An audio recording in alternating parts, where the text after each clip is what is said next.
Assalamualaikum warahmatullahi wabarakatuh. Hi everyone, my name is Putri Nabila and my student ID is 33220045. Today I will be presenting about Classroom Management Project 2 for final test. And I will explain about three topics. Uh, there are teaching tolerance, helping students handle anger, frustration, and aggression. And the last is disruptive behavior. First, teaching tolerance. What is teaching tolerance? Teaching tolerance in the classroom involves creating a learning environment where students respect and appreciate difference in others. This can be achieved through various strategies such as modeling tolerance, fostering empathy, and promoting critical thinking about diversity and inclusion.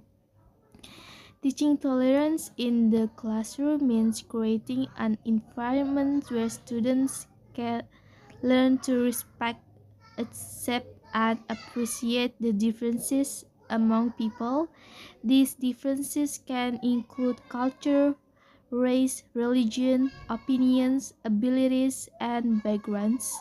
The goal is to help students to understand and value diversity, reduce prejudice, and promote peaceful and respectful interaction with others. Why tolerance matters in the classroom? Tolerance promotes social equality in schools or university. A tolerant learning environment helps students to learn how to interact with people who are different, and it also prevents the spread of distasteful attitudes and behaviors such as bias and exclusions.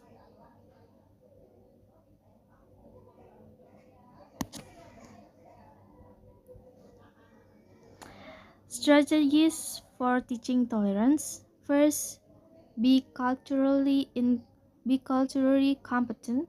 The first thing educators must do before attempting to teach students tolerance is to understand and challenge their own biases related to races, class, gender, birth, country, sexual orientation, age, religion, etc. Stay informed of issues confronting members so that personal biases are continuously challenged and hopefully eliminated. The second is classroom agreements. These agreements always include a statement about respecting others. Take time to discuss what this means and intentionally ensure that students' understanding of the word respect extend to include respecting differences in race, gender, religion, etc. Third, facilitate critical conversation. Set up the classroom space so that it's conducive to discussion. Be sure that you've set a clear goal and behavior guidelines for the conversation and plan how you will keep students from being triggered or feeling singled out. Fourth, let students teach about their culture. Teachers can encourage their students to show their diversity by teaching their culture. You can express interest in the students' ethnic backgrounds, encourage learners to research their culture, and share information relating to their ethnic background. Foster a classroom culture that celebrates traditional differences. This helps develop a trusting relationship among classmates. And the last, be quick to listen, letting students tell their stories and listening to them can show your student that everyone deserves respect. Listening to your student and their families is a huge part of this process as well, according to Barrett. Teacher can build a community of diversity by making the classroom student centered, in which each voice and emerging opinion is heard and respected, Barron says. And the second topic, helping students handle anger, frustration, and aggression.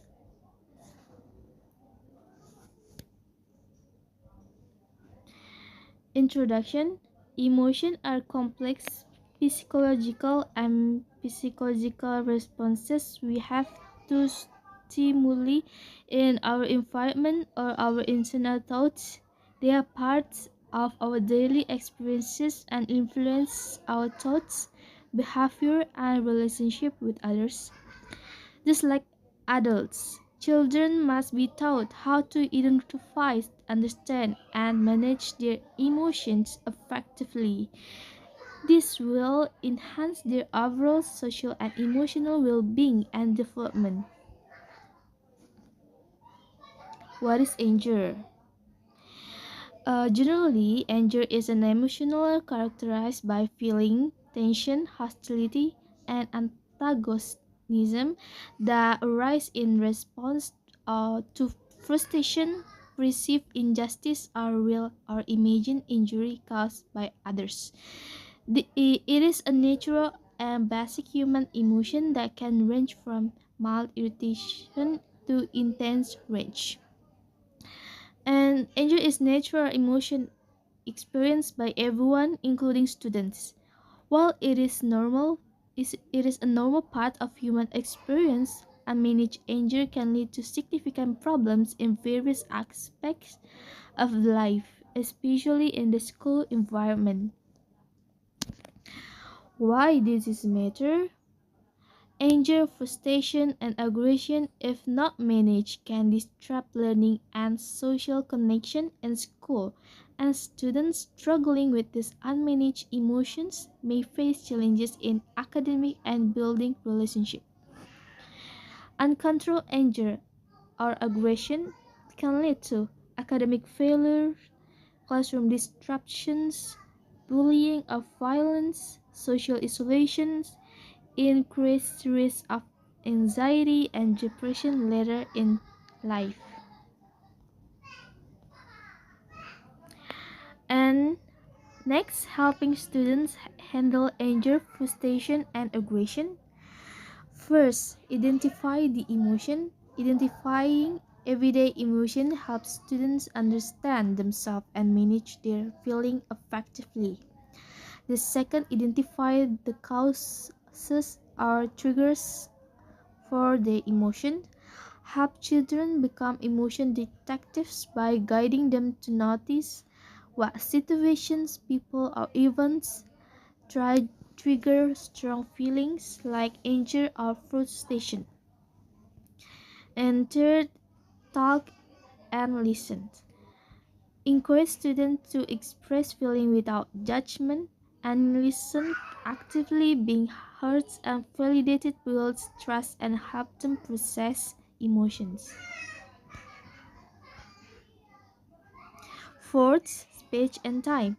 A calming speech helps students self-regulate by giving them a chance to step away, regroup, and return when calm, teaching them to manage big feelings instead of reacting impulsively. And the last is model good behaviors. Children learn emotional regulation by observing adults' calm and patient behavior. Modeling positive emotion management, such as using emotional language and showing empathy, set as standards for kids to follow. Key strategies for supporting students. First, relaxation and calming techniques. Teach deep breathing exercises and progressive muscle relaxation to soothe the nervous system. The second, physical activity.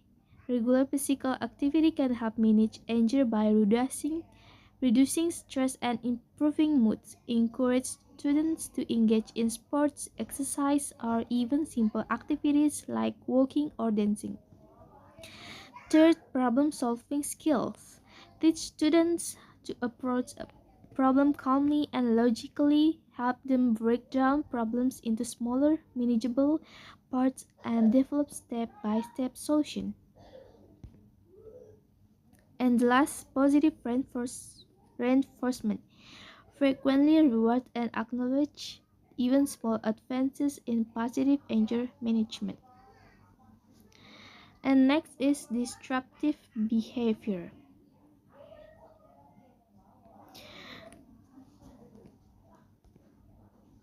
What is disruptive student behavior? Disruptive behavior refers to action that interfere with the normal flow of activities, whether in a classroom, workplace, or home. Examples include talking out of turn, verbal outbursts, refusal to cooperate, intimidation, or action that draw inappropriate attention to oneself. Such behavior can undermine group cohesion, distract others, and create a negative environment.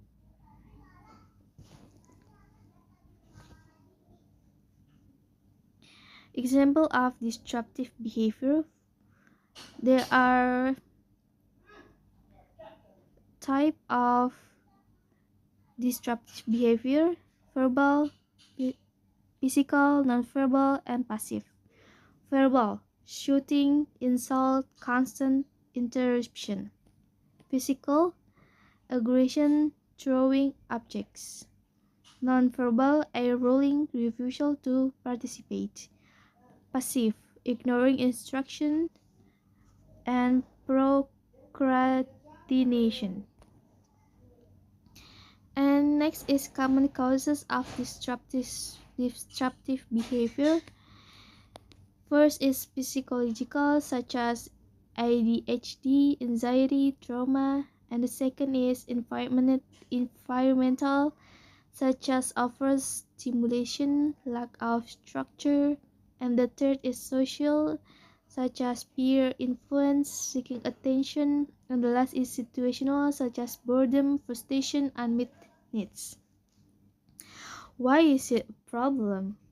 Disrupts teaching and learning for everyone, can escalate into dangerous situation, and negatively impact classroom climate and students' outcome.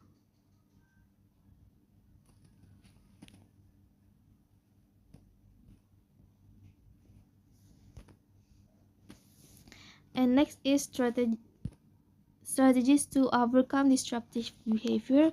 First, prevention and setting expectation. Establish clear behavior norms and expectations from the outset. This includes outlining both productive and disruptive behavior and consequence for ongoing disruption. The second is immediate response and the escalations. Address disruptions promptly and directly. Use nonverbal cues or move closer to the disruptive individual to signal the need to refocus. Speak calmly and avoid escalating the situation. If necessary, ask the individual to step outside for a private conversation. Third, positive reinforcement. Focus and praise positive behavior more than punishing negative ones. Acknowledge when individuals follow rules and contribute positively, reinforcing the desired behavior. The fourth is emotional support and understanding. Prioritize active listening and emotional acknowledgement. Allow them to express their feeling before addressing the behavior. This approach enables personalized interventions that adapt to their unique emotional state and underlying needs, recognizing that disruptions might stem from a desire for attention or support. And the last is collaboration and professional support. Involve relevant parties such as counselors, therapists, or administrative staff when necessary, especially if the behavior is severe or ongoing. For children with disruptive behavior disorder, a team approach involving parents, teachers, and mental health professionals is recommended. This is part 2, problem 1. Mrs. Johnson is a 5th grade teacher who has been teaching for over 10 years. This year, she has a student named Alex who frequently displays aggressive behavior. Alex often interrupts lessons, talks back to the teacher, and sometimes even becomes physically aggressive towards his classmates. Mrs. Johnson has tried various strategies to manage Alex's behavior, such as setting clear rul- rules and consequences, positive reinforcement for good behavior, and speaking with Alex privately to understand the root of his aggressions. However, despite her efforts, Alex's behavior has not improved significantly. And the question is, what classroom management techniques can Mrs. Johnson implement to address Alex's aggressive behavior? Provide at least 3 specific strategies and explain how each one could have improved the situations. And this is my answer. 3 strategies. First is opportunities for restorative practices. When Alex breaks rules, Mrs. Johnson can involve him in restorative activities such as apologizing to classmates he may have hurt or helping fix any disruption caused. This encourages accountability and helps Alex understand the impact of his behavior on others, fostering empathy and social responsibility. And the second is monitoring and adjusting the behavior plan. If Alex continues to break rules despite initial consequences, Mrs. Johnson should monitor patterns in his behavior and adjust strategies accordingly. This might involve increasing support such as more frequent checks and behavioral charts or involving a school counselor. Flexibility ensures that consequences remain effective and tailored to Alex's evolving needs. And the last is collaboration with parents, support staff, and specialists. Collaboration with Alex's parents, support staff, and specialists is essential for effectively managing and improving Alex's aggressive behavior. Maintaining regular and open communication with his parents help ensure that expectation and behavior management strategies are consistent between home and school. Working closely with school counselors, special educators, and behavioral specialists enables Mrs. Johnson to develop individualized behavior intervention plans tailored to Alex's unique needs. And this is problem 2. Mr. Smith is a 7th grade Smith teacher who has noticed that several students in his class frequently engage in off-task behavior during lessons. These students often daydream, chat with classmates, or use their phones instead of focusing on their works.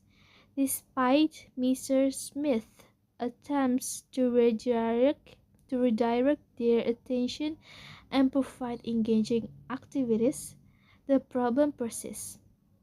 This off-task behavior is just disrupting the learning environment and affecting the overall performance of the class.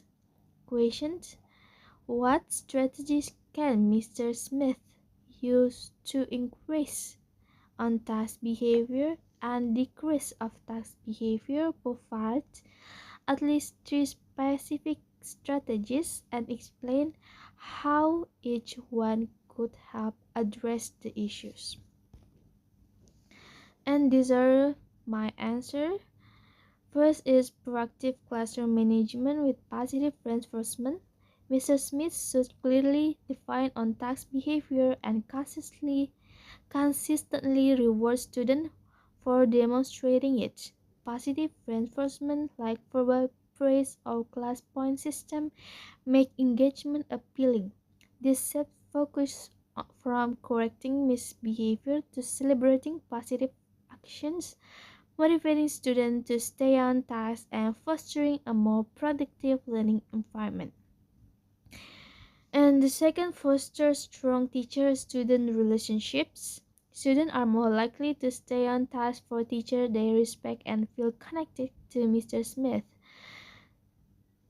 should build positive relationship by learning students' interests, using appropriate humor, and being approachable.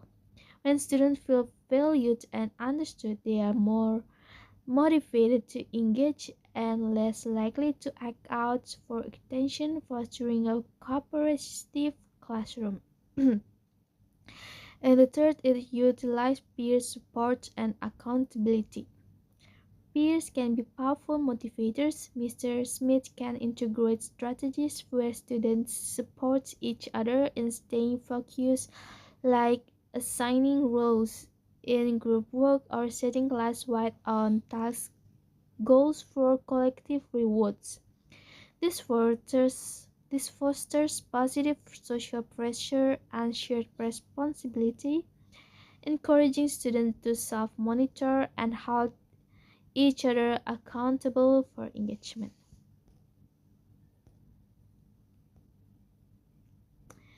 And problem 3. Mr. Brown, Mrs. Miss Brown is an 8th grade English teacher who is facing challenges with a student named Jake. Jake frequently exhibits disruptive behavior in class, such as talking out of turn, making inappropriate comments, and distracting other students. Despite Miss Brown's attempts to manage the behavior through verbal warning and setting changes, Jake's behavior has not improved. This disruptive behavior is affecting the learning environment and making it difficult for others to concentrate on their works. And the question is, what specific strategies can Miss Brown implement to manage Jake's disruptive behavior? Provide at least 3 strategies and explain how each one could help address the issues. And these are my answer. First is prevention and clear expectation. Miss Brown should proactively establish and reinforce clear classroom rules, specifically for talking out of turn. Before challenges activities, she can give Jake a private reminder of unexpected behavior, ensuring lessons are engaging and relevant. Also helps prevent disruptions stemming from these interests. And the second is provide opportunities for positive attention. Often disruptive behavior stems from a need for attention. Miss Brown should proactively seek out and provide positive attention to Jack when he is on task or making good choices. This could be a quick words of praise, a smile, or a specific compliment about his work. This fulfills his need for attention constructively. And the last is collaboration and professional support. Miss Brown should partner with Jake's parents for consistent strategies at home and school. She must also seek support from school professionals like the counselor or psychologist. They can offer additional insights, specialized strategies, or help initiate a formal behavior intervention plan.